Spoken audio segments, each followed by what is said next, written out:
ప్రముఖ సినీ నటి శ్రీమతి సంగీత గారి ప్రారంభించారు. IVF చికిత్సలో 25% భారీ discount, free doctor consultation, free ultrasound scan. 49 అంటే సంతానం, 49 అంటే సంతోషం. అసలు గుడ్లవల్లేరు ఇంజనీరింగ్ కాలేజ్లో జరిగినటువంటి ఘటన ఏంటి? సో ఇది ఒకసారి పరిశీలించినట్లయితే ఎక్కువగా వస్తున్నటువంటి వార్తలు ఏంటి?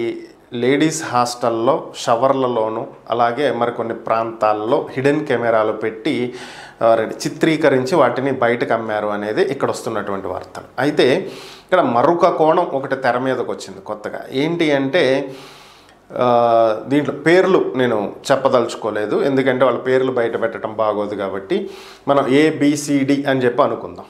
సో దీంట్లో ఏ ఒక అబ్బాయి, బి ఒక అమ్మాయి. సో వీళ్ళిద్దరూ ప్రేమించుకున్నారనేది ఒక అంశం. అయితే వీళ్ళిద్దరూ వీడియో కాల్స్ మాట్లాడుకుంటాం, బయట కలవటం ఇవన్నీ జరిగినాయి. ఈ వీడియో కాల్స్ మాట్లాడుకునేటువంటి సమయంలో ఒకళ్ళకి సంబంధించినటువంటివి ఒకళ్ళు స్క్రీన్ షాట్లు, స్క్రీన్ రికార్డింగ్లు చేసుకోవటం కూడా జరిగింది అనేది ఒక అంశం. అయితే ఈ ఏ బి ఉన్నారు కదా, వీళ్ళకి ఒక సి అనే ఒక ఫ్రెండ్ ఉన్నాడు. ఏ అనే అబ్బాయికి సి అనే ఫ్రెండ్ ఉన్నాడు. అయితే ఆ అబ్బాయి వీళ్ళిద్దరు ఫ్రెండ్స్ అయినటువంటి నేపథ్యంలో సి వాళ్ళ ఇంటికి తరచుగా వెళ్ళటం, సో అతనితో ఫ్రెండ్లీగా ఉన్నటువంటి సమయంలోనే ఇక్కడ ఆల్రెడీ బి అనే అమ్మాయిని లవ్ చేస్తూ డి అనేటువంటి సి ఫ్రెండ్ అంటే తన ఫ్రెండ్ చెల్లెల్ని ఆ అమ్మాయిని కూడా ట్రాప్ చేసి లవ్ చేయటం జరిగింది. సో దీనికి సంబంధించి ఇద్దరు ఫ్రెండ్స్ మధ్యలో గొడవ జరగటం, అరే నువ్వు ఆల్రెడీ నీకు లవర్ ఉంది, మళ్ళీ నా చెల్లిని ట్రాప్ చేయాలని చూస్తున్నావు, నువ్వు దీన్ని వెంటనే ఆపకపోతే మీ ఇద్దరు ప్రైవేట్ వీడియోలు, స్క్రీన్ షాట్లు నా దగ్గర ఉన్నాయి, నేను బయట పెడతాను అని చెప్పి ఈ సి అనే ఫ్రెండు ఏ అనే వ్యక్తిని బెదిరించటం. దాంతో ఏ కూడా సరే నువ్వు అవి బయట పెడితే నీ చెల్లికి నాకు సంబంధించి నా దగ్గర ఉన్నాయి, నేను కూడా బయట పెడతానని చెప్పి అతను దాన్ని గట్టిగా ఇష్యూ చేయటం. సో ఇది ఒక ట్రయాంగిల్ అనాలో దీన్ని స్క్వేర్ అనాలో ఏ టైప్ ఆఫ్ లవ్ స్టోరీ అని నేను కరెక్ట్గా చెప్పలేను, కానీ జరిగింది ఇది. అయితే దీంట్లో ఈ అనే ఇంకో కొత్త వ్యక్తి వచ్చాడు. ఈ కొత్త వ్యక్తి ఎవరు అంటే ఈజ్ వన్ సైడ్ లవర్. ఈ బి అనే అమ్మాయి ఉంది కదా, ఫస్ట్ అమ్మాయి బి లవ్ చేసుకున్నారని చెప్పాం కదా, ఈ బి అనే అమ్మాయిని వన్ సైడెడ్గా లవ్ చేస్తున్న వ్యక్తి ఈ ఘటన అంతా అతనికి తెలిసి ఆ అమ్మాయిని ఎలాగైనా సరే సేవ్ చేయాలనే ఉద్దేశంతో హాస్టల్లో హిడెన్ కెమెరాలు పెట్టారు. సో దానివల్ల ఈ అమ్మాయిలు అందరు వీడియోలు తీశారు, వాటిని ఇద్దరు అబ్బాయిలు బయట అమ్ముతున్నారు అని చెప్పి వాళ్ళ మీద వేయటం, అలాగే దాంట్లో ఆ కెమెరాలు పెట్టడంలో ఈ అమ్మాయి ఇన్వాల్వ్మెంట్ ఉందని చెప్పి ఈ అమ్మాయిని దాంట్లో ఇరికించటం. సో ఓవరాల్గా ఈ కథ అంతా చేసి ఒక పుకారు పుట్టించింది ఈ వ్యక్తి. ఈ రూమర్ ఇది అనేది ఒక వర్షన్ నడుస్తుంది. మరి ఇందులో ఎంతవరకు వాస్తవాలు ఉన్నాయో నాకైతే తెలియదు, కానీ నేను పూర్తిగా తెలుసుకోలేదు. But whatever it maybe, ఏం జరిగింది అనేటువంటి విషయాన్ని పక్కన పెట్టేద్దాం. అక్కడ చదువుతున్నటువంటి విద్యార్థినులు ఎవరైతే ఉన్నారో they are not highly matured.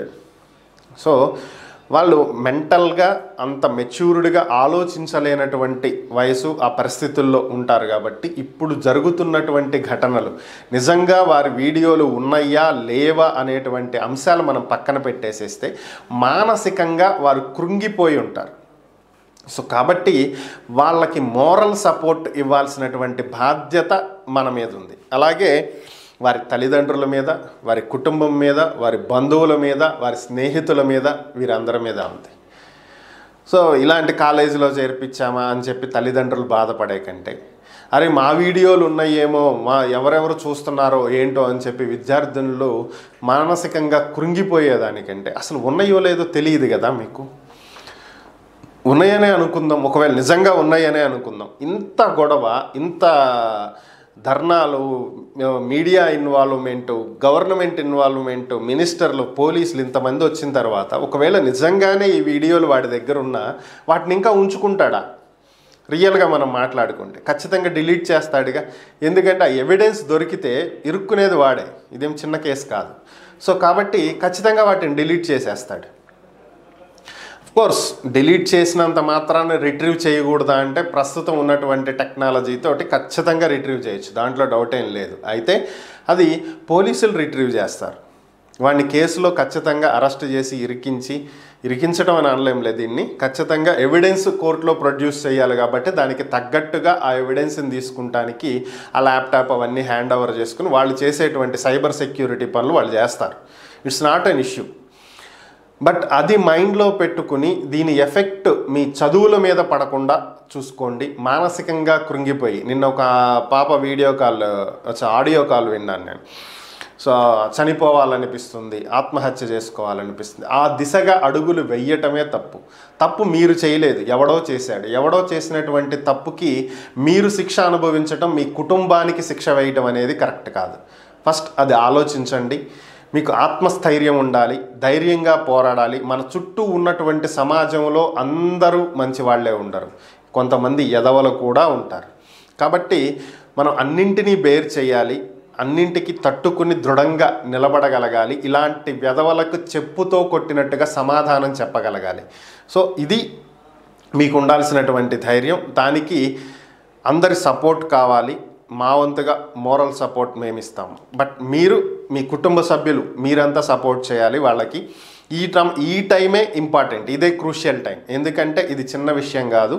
ఇది ఒక దెబ్బ కొడితే అది బాహ్యంగా కనిపించేటువంటి అంశం, కానీ మనసుకు తగిలినటువంటి గాయం కనిపించదు. ఇది మానసికంగా మనిషిని కృంగదీసేటువంటి అంశం. కాబట్టి ఫ్యామిలీ టు బీ సపోర్ట్.